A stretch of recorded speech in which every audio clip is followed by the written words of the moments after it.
We are now 1 week into free agency, and the question remains who's still out there, both via free agency and via trade, who the New York Islanders could benefit from. We're going to talk about that and a lot more coming up on today's Locked On Islanders podcast.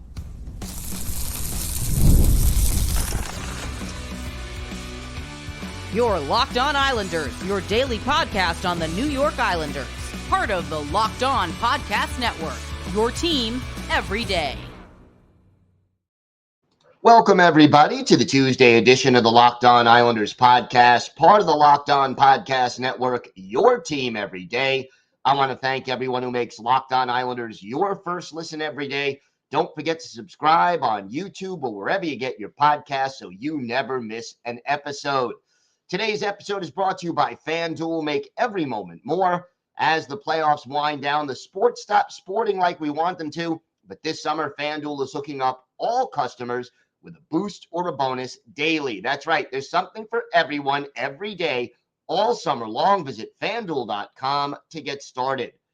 We have got a busy show today, but first, if there's something Islanders related on your mind, if you have a question, a comment, maybe a topic you'd like us to discuss on a future episode, send us an email at lockedonislanders@gmail.com. And if you leave your first name and where you're from, we're happy to mention you on the show when we discuss whatever's on your mind. You can also follow the show on X at Locked On Isles, and you can follow me, Gil Martin, on X at Ice Wars, NYR, VSNYI. We'll keep you up to date on all things Islanders throughout the offseason and all year long. That includes hirings, firings, trade rumors, free agency, the draft. If it's happening to the Islanders, we'll cover it here on the Locked On Islanders podcast. And it's always great to talk a little Islanders hockey with you, game time or any time. We're going to start with an email. This one comes from Mike and Loretta down in Charleston, South Carolina. Gil, we enjoy your show. We're wondering, if you were to move out J.G. Pageau, is there any remaining free agents you would like? So, first of all, thank you, Mike and Loretta, for the question and for the kind words about the show. It's always appreciated. Look, we know where the New York Islanders are right now, cap-wise. We know that realistically, in order to do anything other than possibly re-signing Simon Holmstrom, they are going to have to trade somebody away. And as you mentioned, Mike and Loretta, the number one candidate to be traded away remains J.G. Pageau, mainly because of the team's glut at center and because of the fact that Pageau is getting paid $5 million and his offensive productivity has not come close to matching that number over the last 2 or 3 seasons.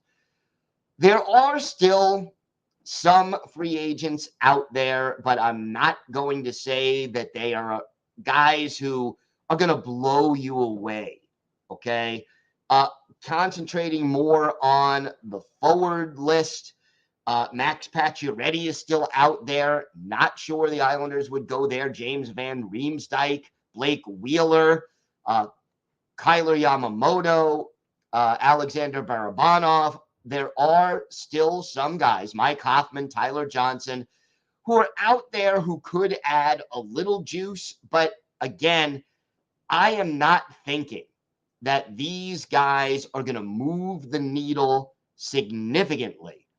And if the New York Islanders are going to be trading away J.G. Pageau or Anders Lee or anybody else really to free up that cap space, you want to make a bigger splash. You want to make better use of that space.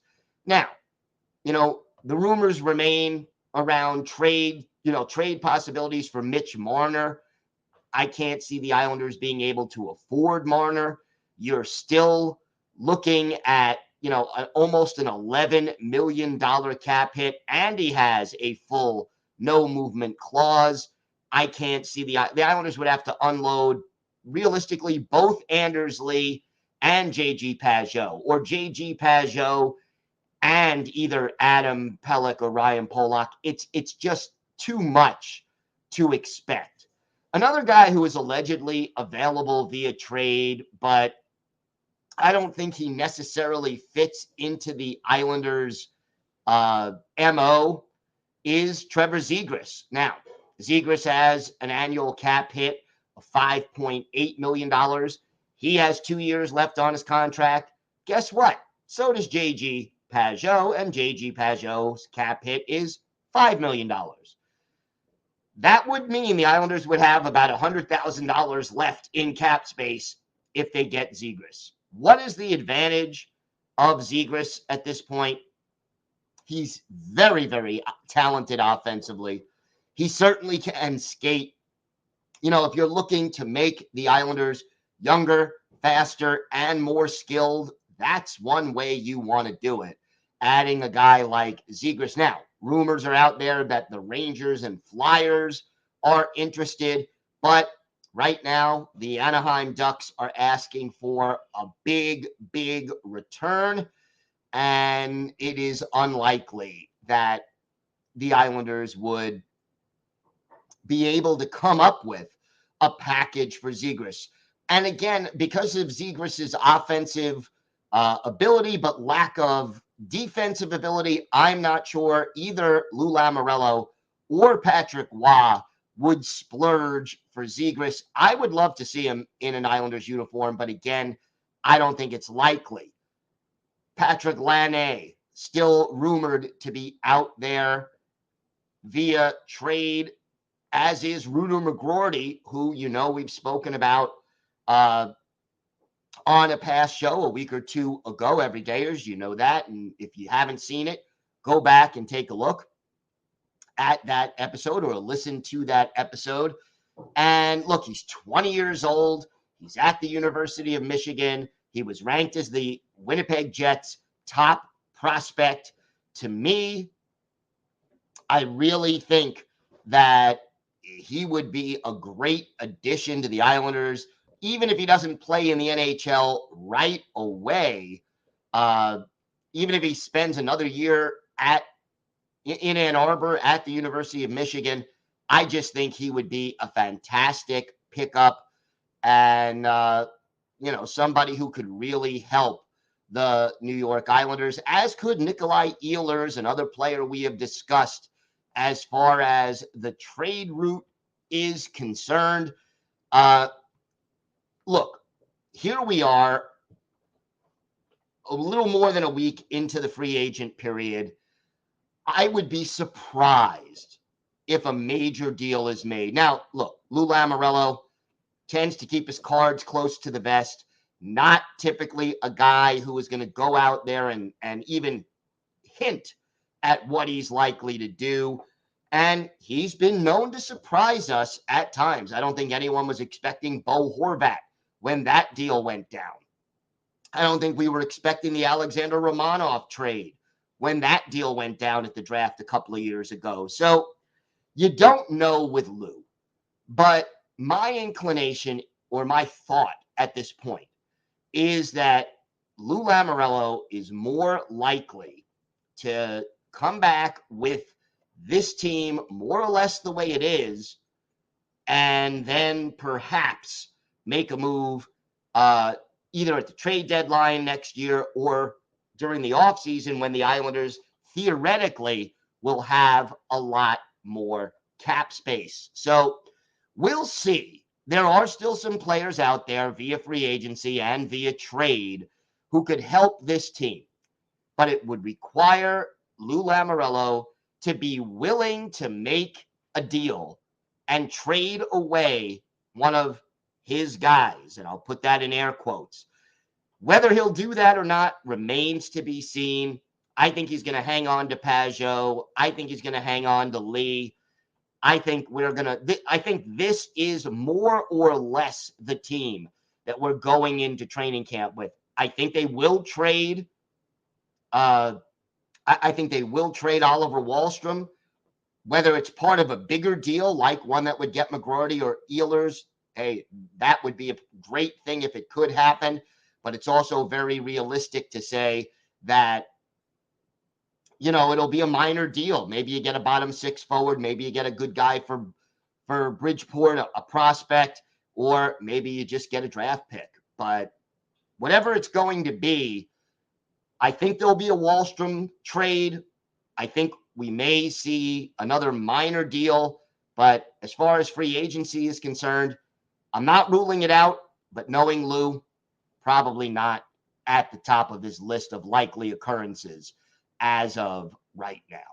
All right, we have got a lot more to discuss on today's show. We're going to talk about something the Islanders do not have that the other 31 teams in the NHL all have, and why it may be a problem. Plus, 2 Islanders players were projected for the Four Nations tournament to play for Canada. And oh yes, for our Islanders birthday of the day, a former Islanders defenseman who was with the team in the mid to late 2000s. Let's see if you can guess who that native of Mississauga, Ontario is. All that and more coming up on today's Locked On Islanders podcast. Today's episode is brought to you by FanDuel. I love sports. I love them so much, I never want them to stop. But as the playoffs are in our rearview mirror, we get fewer games, and the sports aren't sportsing like I want them to. But FanDuel lets me keep the sports going whenever I want. All I have to do is open the app and dream up bets anytime I'm in the mood. And this summer, FanDuel is hooking up all customers with a boost or a bonus daily. That's right. There's something for everyone every day, all summer long. Are you a Mets fan, a Yankees fan? Check out the odds. Maybe you want to bet on who's going to win the pennant, the Cy Young Award. You also certainly have plenty of football futures to bet on and lots more. So head on over to FanDuel.com and start making the most out of your summer. That's FanDuel.com. FanDuel, official sports betting partner of Major League Baseball. Are you watching Fox Sports or ESPN on your TV all day? Have to turn down the volume with all that shouting? Make the switch to Locked On Sports Today, a free 24/7 sports streaming channel program for you every day to bring you the biggest stories without all the screaming. Locked On Sports Today brings you can't-miss analysis, opinions, and news, streaming 24/7 on YouTube or the free Amazon Fire TV channels app. Part of the Locked On Podcast Network, your team every day. So let's take a guess here. I'm wondering if you guys are kind of in on this.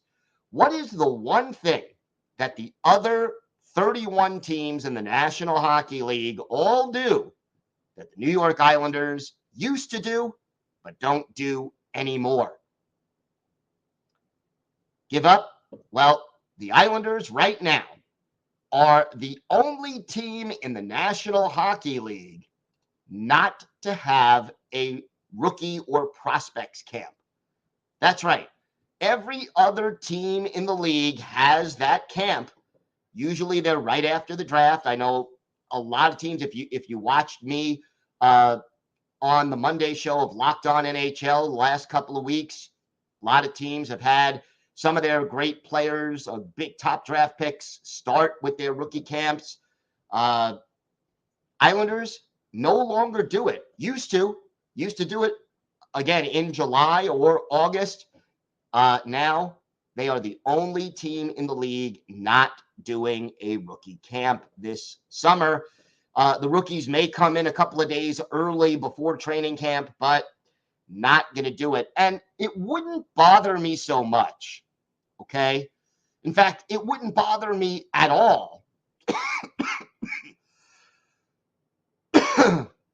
if the Islanders were not having a rookie camp, but still putting out prospects that were really making a big impact in the National Hockey League. They're not. They're just not. And if we go back, for example, 2016 draft, the Islanders' top pick was Kiefer Bellows. Played 95 games in the NHL, some of those not with the Islanders. That's his career numbers. The only other player from 2016 who played in the NHL, Otto Koivula, 28 career games. The biggest, most successful player from the 2017 draft by the Islanders, Sebastian Aho, who really was either a sixth or a seventh defenseman, played 190 NHL games, kind of a fringe NHL guy, a real AHL guy. Oliver Wahlstrom from the 2018 class never really established himself as a great NHL player. Noah Dobson, maybe the only recent Islander draft pick to really hit it big. Simon Holmstrom, still kind of a bottom six, kind of a guy who has yet to fully establish himself. He was the first round pick in 2019 and the last first round pick. Then you got Samuel Bolduc, 51 games played in his NHL career. He's at a crossroads. And then, okay, you get to 2020. It's a little harder to say, whether or not these players have developed, but only one player from the class of 2020 out of the 5 players the Islanders drafted has even played one game in the NHL, and that's William Dufour, who played exactly one game in the NHL. Class of 2021, Atu Ratu, the only player who has played in the NHL, 15 games, mostly with the Islanders, but hasn't broken through in Vancouver. I could go on. I guess the point that I'm trying to make is clearly whatever the Islanders have been doing recently, it isn't working very well. And it costs money. You got to fly these players in. You got to put them up in a hotel. They have planned usually team bonding activities done during these camps, whether it's a fishing trip or, a trip to Manhattan, whatever it is that they do in addition to, paying your trainers and keeping the ice cold and resurfaced, all the expenses involved in holding a rookie camp. But look, before this year's draft, the Islanders were ranked dead last by most experts when ranking NHL prospect pools.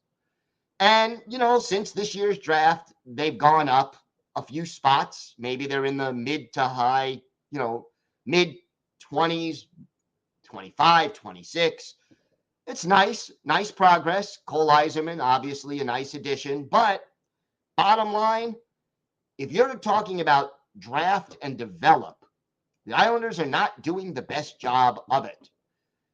It is a worthwhile investment to give your kids this extra time with the coaching staff, even if it's primarily with the assistant coaches, to have the general manager there to watch them, to have them make an impression, to get to know some of their future teammates or at least other players in the organization, whether they're playing in the ECHL, college, the AHL, or eventually with the Islanders. These are the kind of things you really want to do to help your prospects along. And we just haven't seen, the fact that the Islanders are the only team not to have one of these camps is just a little bit mind-boggling. And I would like to see them go back to it. It was always great to have 2-3 days of hockey in July or August when it's 95 degrees outside and humid and you go inside and watch some hockey in the middle of the summer. I always enjoyed that process. But again, the Islanders are the only NHL team not to have this camp. And I just do not understand why at this point in time. Hopefully they bring it back. I'm sure Lou Lamoriello has a reason or two.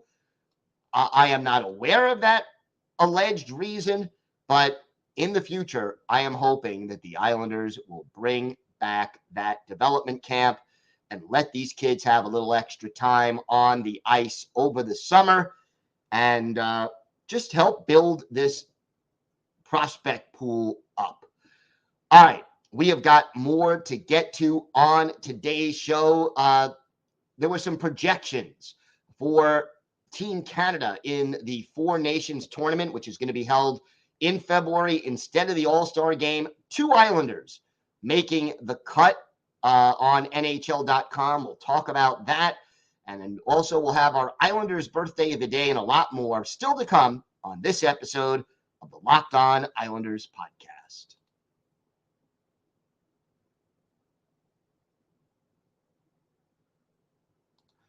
Locked On has launched the first ever national sports 24/7 streaming channel on YouTube. And now it's also available on Amazon Fire TV and the free Fire TV channels app.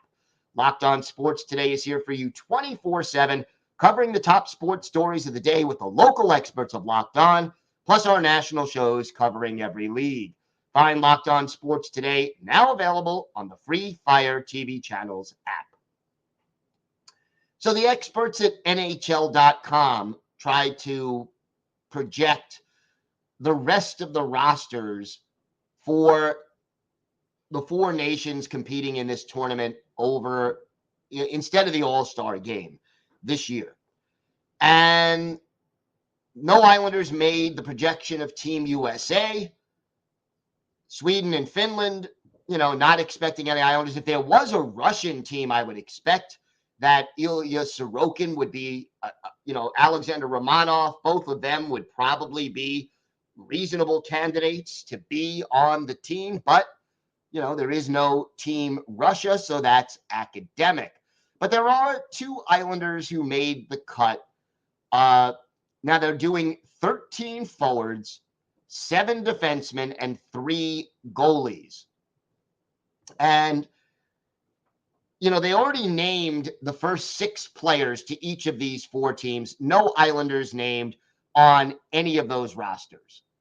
So the other forwards besides the Islander on Team Canada, Robert Thomas of the Blues, Steven Stamkos, now of the Predators, Sam Reinhart from the Panthers, Braden Point of Tampa Bay, obviously Connor McDavid of the Oilers, Mitch Marner of the Leafs, Brad Marchand of the Bruins, Nathan McKinnon of the Avalanche, Alex Lafreniere from the Rangers, Zach Hyman of the Oilers, Sidney Crosby and Connor Bedard of the Blackhawks, of the Penguins and Blackhawks, respectively.